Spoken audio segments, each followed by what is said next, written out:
شپاړسم نمبر حواله الدر السمین، دا د شاه ولی الله رحمه الله کتاب دی. دا رساله ده او مکتبه د میر محمد کتب خانه، آرام باغ کراچی. دا ملګری بیا عکسونه وباسي، تاسو ته په ویډیو کې بیا درکیم. دا میر محمد کتب خانه، آرام باغ کراچی.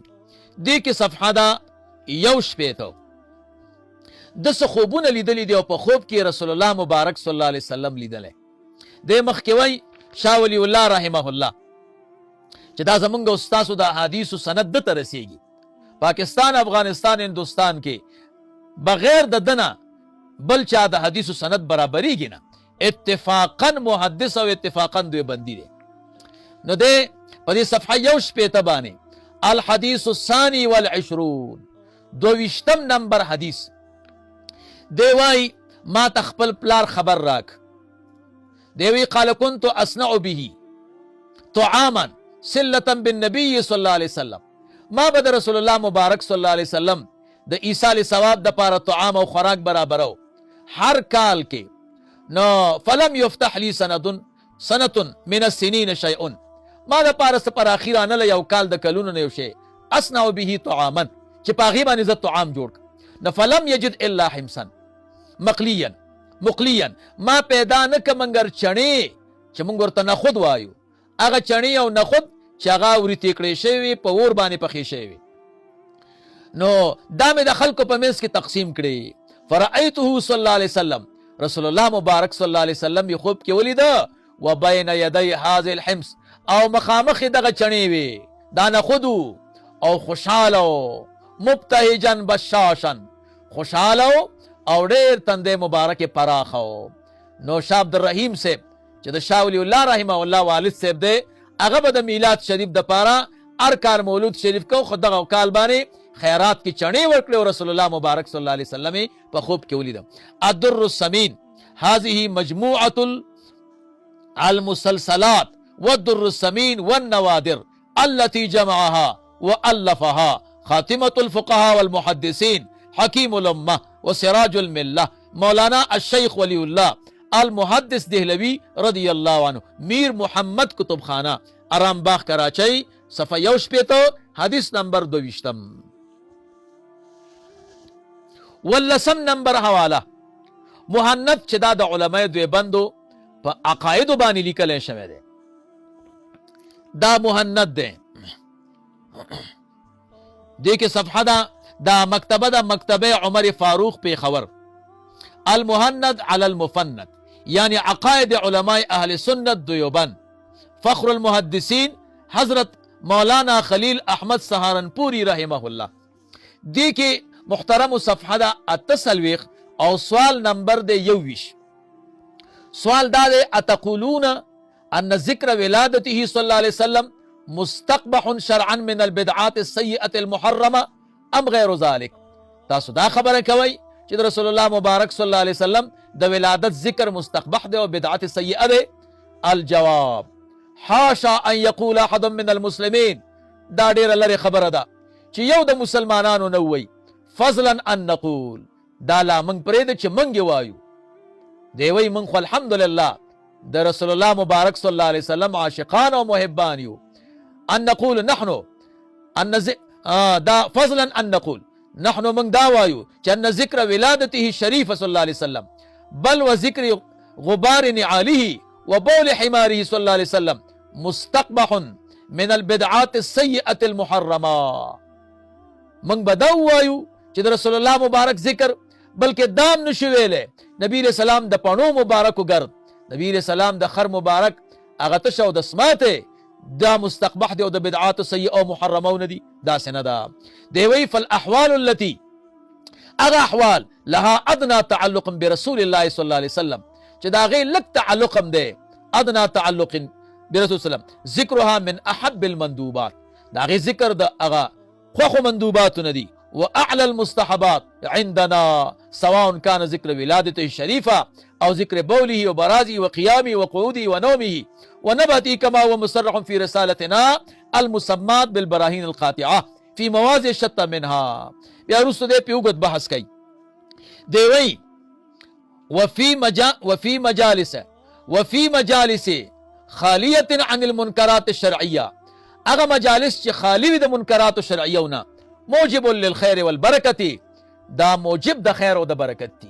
زمنگا غا ملگری چی علماء دیوبند بدنامی او خلق توائی چی میلاد شریف علماء دا دیوبند ورطا بدعت وائی، دا اللہ بندہ دا سی مکوا، تا دا علماء دیوبند خیر خوانی بلکہ تداغی بدخوائی. علماء دا دیوبند عاشقان دا رسول اللہ مبارک دی، اگوی چی رد کڑے پا منکراتو کڑے. کم مجلس چی خالی وی دا منکراتو شرعیونا، دیوی دا موجب دا خیر و دا برکت تے. دا المحند علی المفند صفحہ دا اتسلویخت او مکتبہ دا عمر فاروق پیخور. اتلسم نمبر حوالہ امداد المشتاق دا اشرف علی تانوی رحمہ اللہ.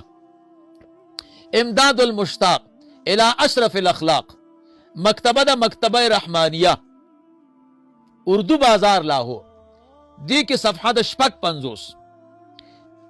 دیوئی فرمایا ہمارے علماء مولد شریف میں بہت تنازع کرتے ہیں. زمن علماء مولد شریف کے ڈیر تنازع کئی، تاہم علماء جواز کی طرف بھی گئی ہیں. زمن علماء جواز طرف تمتلی. دیوئی سوک چپا میلاد شریف رد کئی، تانوی بابا ورطا غصہ دے.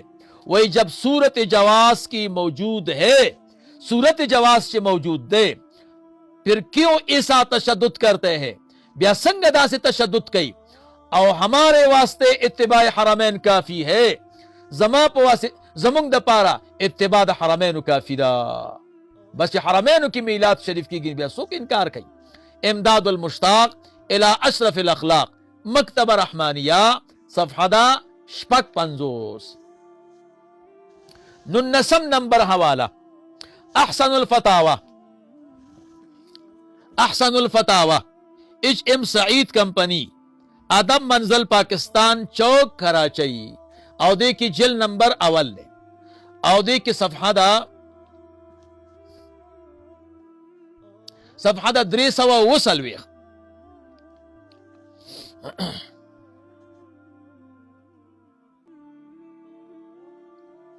دے پومدی مسئلے بانے بحث کئی. نبی کریم صلی اللہ علیہ وسلم کی سیرت و حالات پر مسلمانوں کو مطلع کرنا اسلام کا اہم ترین فرض ہے.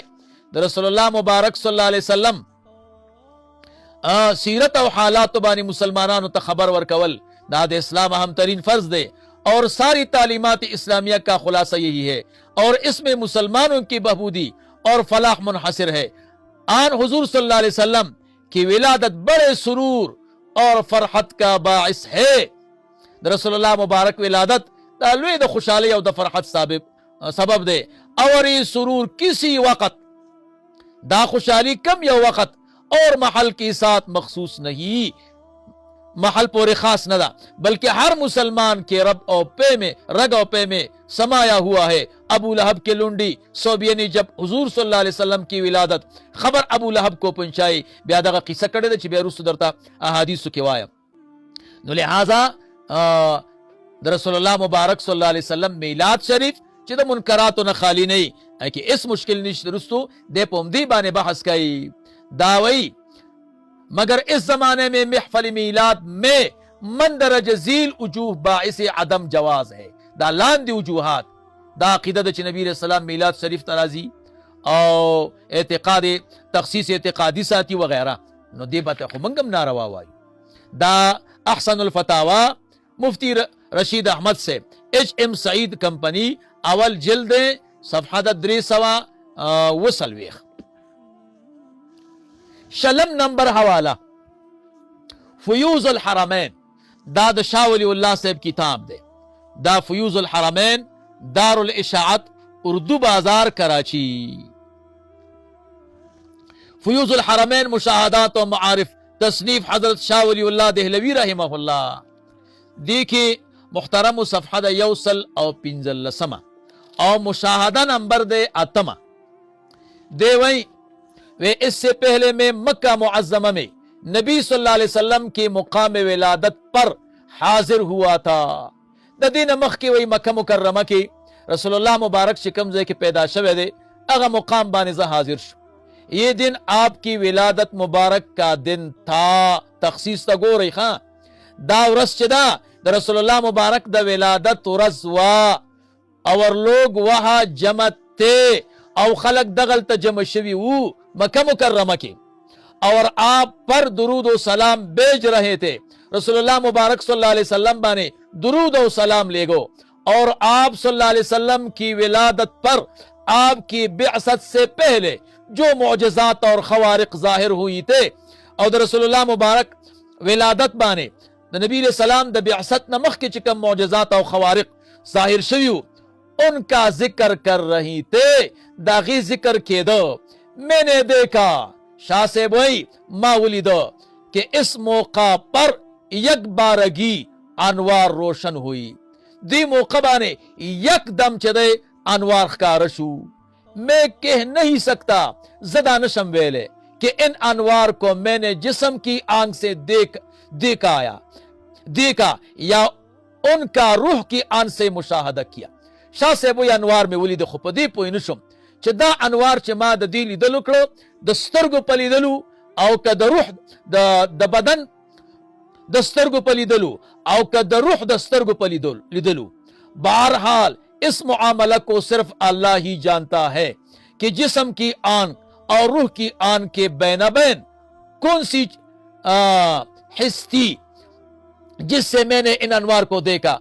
अल्लाह तबदा मुआमला उस पारम द बदन दस्तरगो द रूह दस्तरगो पर बेंस की कम यो हिस्स मौजूद दे मा पकिदा अनवार उलिद।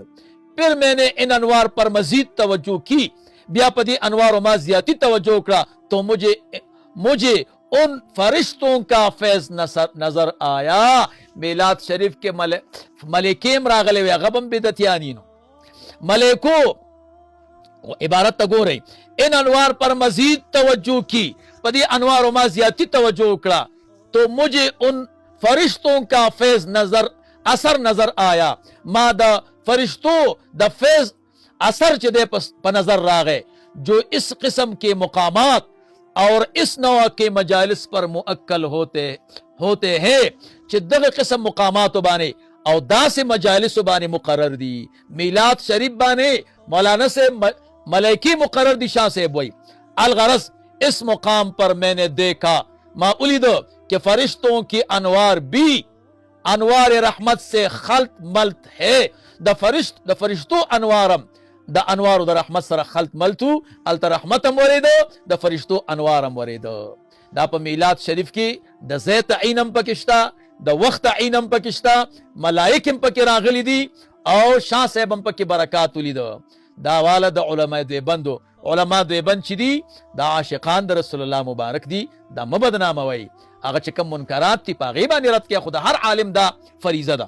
फयूज़ुल हरमैन शाह वलीउल्लाह देहलवी रहमहुल्लाह दारुल इशाअत उर्दू बाजार कराची सफ़हा द यौसल पिंजल्लस मुशाहदा नंबर दे अतम दामिद उलमा देबंद अक़वाल दरतवी पूरा शल में दरतवी चाला शल कड़े न दा और मा दरत शल कड़ा।